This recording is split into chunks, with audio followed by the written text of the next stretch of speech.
J'ai le plaisir de partager avec vous une étude empirique qui a été réalisée au niveau de la région Abbas-Al-Khouréta.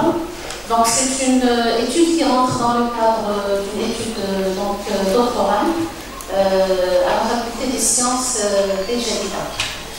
Dans cette étude, nous avons essayé d'étudier l'association entre la consommation alimentaire et plus précisément entre la consommation des prébiotiques probiotiques et leur effet sur le microbiote et par conséquent leur effet sur l'obésité.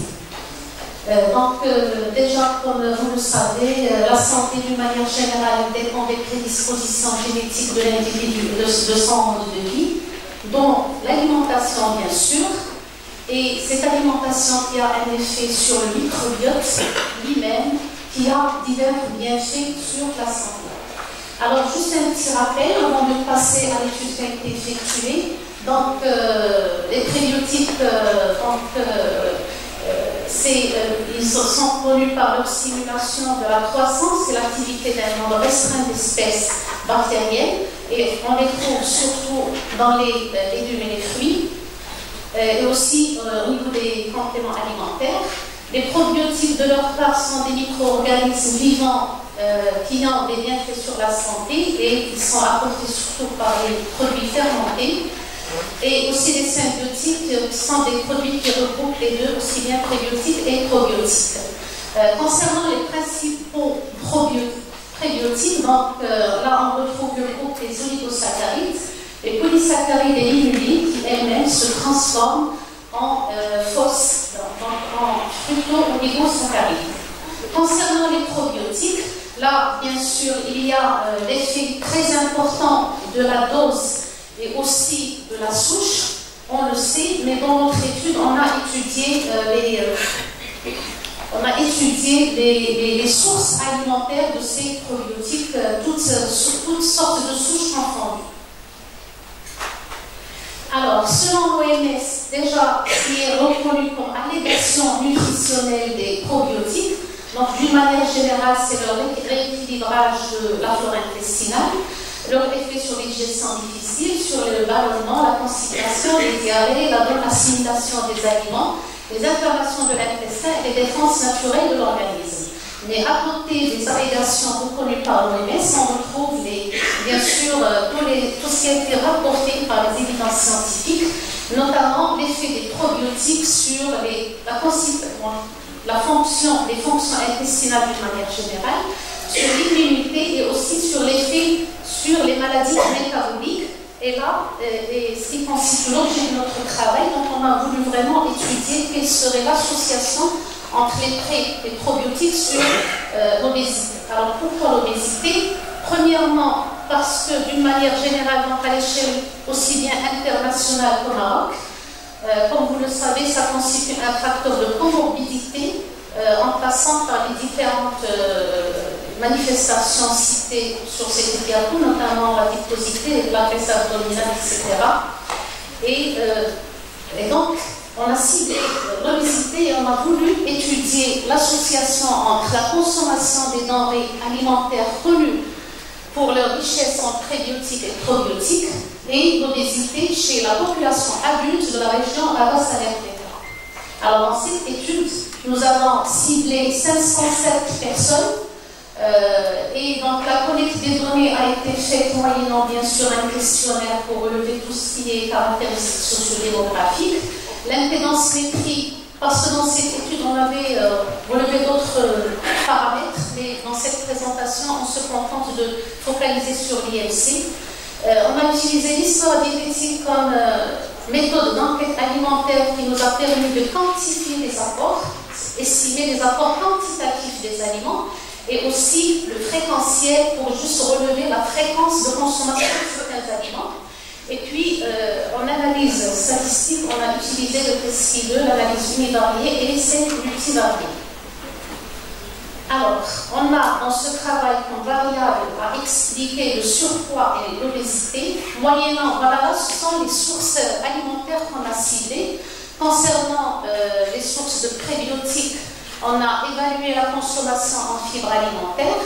On a identifié la fréquence de consommation des légumes et des fruits d'une part, et concernant les probiotiques, on a essayé d'évaluer la fréquence de consommation du yaourt, du petit lait, du lait caillé et du fromage. Alors là, parce qu'il faut catégoriser, donc il fallait bien identifier quelles seraient les bonnes pratiques de celles qui ne le sont pas. Déjà pour l'IMC, on a procédé à cette catégorisation, moins de 25 kg/m² et plus de 25 kg/m². Là, donc on a ciblé deux catégories. Concernant l'apport en fibres alimentaires, on s'est dit que l'apport optimal serait de 25 g par jour. Donc on a départagé notre échantillon en deux groupes. Donc celui qui a une consommation de 25 g par jour et l'autre qui a une consommation quantitative, parce que c'est différent, là c'est quantitatif, qui a une consommation supérieure, là il y a une erreur supérieure ou égale à 25 g par jour. Concernant la fréquence de consommation de certains aliments, donc pour les légumes, fruits et yaourts, puisque ce sont des aliments qui normalement sont consommés quotidiennement, surtout dans notre population à l'étude, donc on a catégorisé en deux groupes. Le premier qui a une consommation inférieure supérieure à une fois par jour, c'est une fois par jour de plus, et le deuxième moins d'une fois par jour. Par contre, pour les autres aliments, le fromage, le petit lait, le lait caillé, là on a fait la catégorisation moins d'une fois par semaine et plus qu'une fois par semaine. Tout ça pour pouvoir dire quels sont les groupes dont l'IMC sera influencé par la consommation des fibres alimentaires ou bien des autres aliments. Donc comme j'ai dit, c'est une étude qui a été effectuée au niveau de 7 préfectures et provinces, à savoir Abbas Saleh, Knekra, Ténan, Srerat, Saleh, Sidi Slimane, Sidi Hassan et Rabat. Le milieu urbain a représenté 70%. Il y avait autant de femmes que d'hommes. Et puis l'âge moyen de l'échantillon était de 40 ans. Là, on a procédé à un test de représentativité qui nous a permis de prouver que notre échantillon est représentatif de la région Abbas Saleh. Concernant les résultats, alors le premier résultat, il est en relation avec, on a essayé de chercher est-ce que la consommation des fibres alimentaires et des autres aliments, elle est différente chez ceux qui ont un IMC normal et chez ceux qui ont un IMC élevé. Alors le premier résultat, donc, il a montré que les fibres alimentaires, légumes et fruits, ils sont aussi consommés à des quantités et fréquences égales par rapport à l'IMC, c'est-à-dire que pratiquement il n'y a pas de différence significative de consommation de ces aliments. Concernant par contre les produits laitiers, là on a vraiment montré qu'il y a une différence significative entre la consommation du yaourt, petit lait, lait caillé et fromage frais chez ceux qui sont obèses et chez ceux qui ne le sont pas. Concernant l'analyse univariée, il nous a permis de montrer s'il y a une association significative entre les groupes qui consomment ces aliments et ceux qui sont obèses ou non. Donc, exactement comme ce qu'on a vu pour le T2, on a trouvé qu'il n'y a pas d'association significative entre les prébiotiques et l'obésité, alors qu'on a obtenu une association significative entre les probiotiques et l'obésité.